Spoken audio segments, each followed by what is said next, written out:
जम्मू कश्मीर में 22 अप्रैल को हुए भीषण आतंकी हमले में 26 नागरिकों की जान चली गई। मरने वालों में ज्यादातर पर्यटक शामिल थे। यह हमला 2019 के पुलवामा हमले के बाद सबसे बड़ा आतंकी हमला माना जा रहा है। आम नागरिकों से लेकर राजनेताओं तक सभी ने इस आतंकी हमले की कड़ी निंदा की है और पीड़ित परिवारों के प्रति संवेदना व्यक्त की है। हमले के बाद जम्मू कश्मीर की पूर्व मुख्यमंत्री और पीडीपी प्रमुख महबूबा मुफ्ती ने इस हमले के विरोध में मार्च निकाला और कहा कि इस तरह के हमले किसी भी सूरत में बर्दाश्त नहीं किए जाएंगे। यहाँ पहलगाम में सानिया हुआ, वो कोई मासूम टूरिस्ट पे अटैक सिर्फ नहीं था, वो हमारे जम्मू कश्मीर के बिलखुसूस कश्मीरियत पे अटैक था, हम लोगों पे अटैक था। इसको हम पूरी तरह से इसकी मजम्मत करते हैं, ये बर्दाश्त नहीं किया जाएगा। मेरी गुजारिश है, होम मिनिस्टर साहब यहाँ आए हुए हैं कि वो जल्द अज जल्द पता लगाएं ये कौन से दहशतगर्द हैं जो इसमें मुलव्वस थे, ताकि उनको जल्द अज जल्द सजा दी जाए।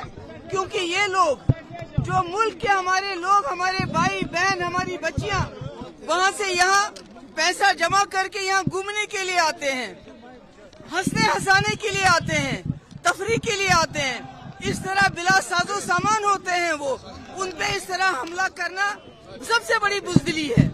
वही कांग्रेस के अध्यक्ष मल्लिकार्जुन खड़गे ने इसे देश की एकता पर सीधा हमला बताया और केंद्र सरकार से सभी राजनीतिक दलों के साथ मिलकर आतंकवाद से निपटने की रणनीति बनाने की अपील की। The entire nation is in shock. A Pakistani terrorist organization has claimed responsibility.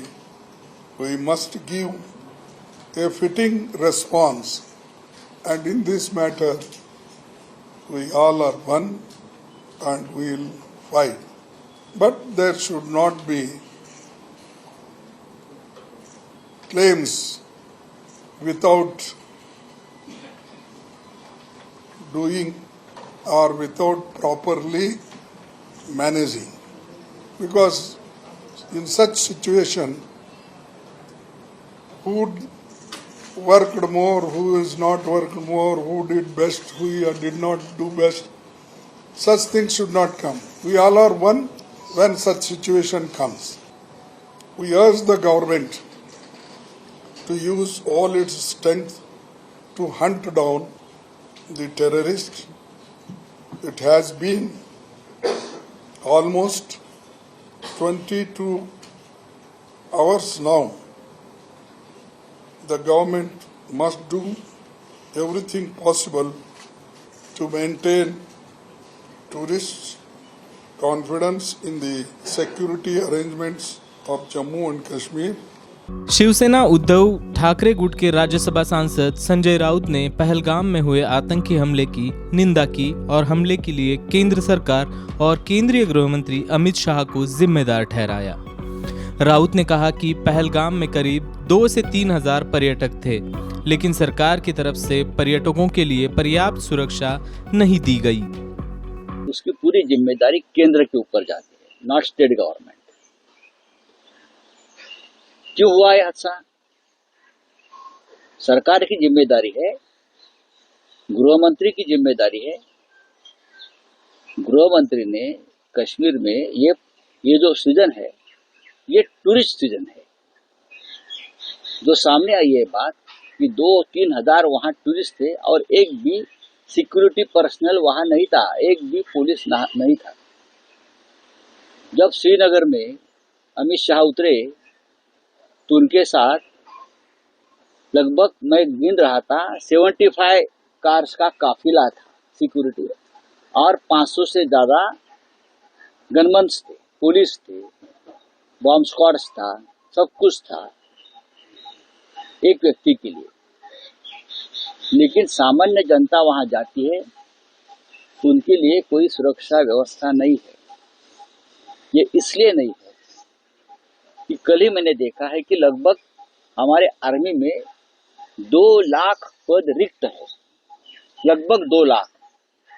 ये कटौती करना चाहते हैं बजट में, डिफेंस के 2 लाख पद रिक्त है। नहीं तो ये जो लाडली बहन जैसी योजना है, उनको पैसा घुमाते हैं और हमारे सुरक्षा व्यवस्था से खिलवाड़ करते हैं। 2 लाख पद देते हैं। ये मोदी जी और अमित शाह जी ने कहा था नोटबंदी के बाद टेररिज्म जम्मू कश्मीर का पूरा खत्म हो जाएगा। टेररिज्म बढ़ रहा है और संसद में ये लोग झूठ बोल रहे हैं।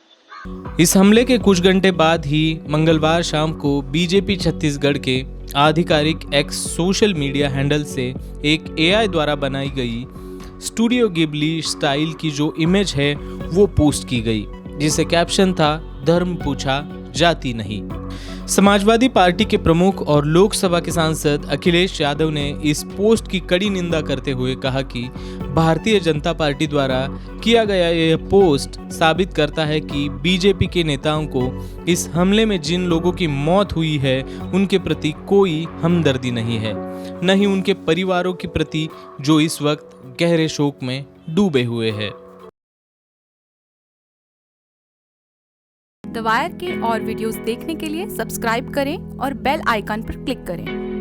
स्वतंत्र पत्रकारिता की आर्थिक मदद करने के लिए डिस्क्रिप्शन में दिए गए लिंक पर जाएं और अपनी राशि चुनें।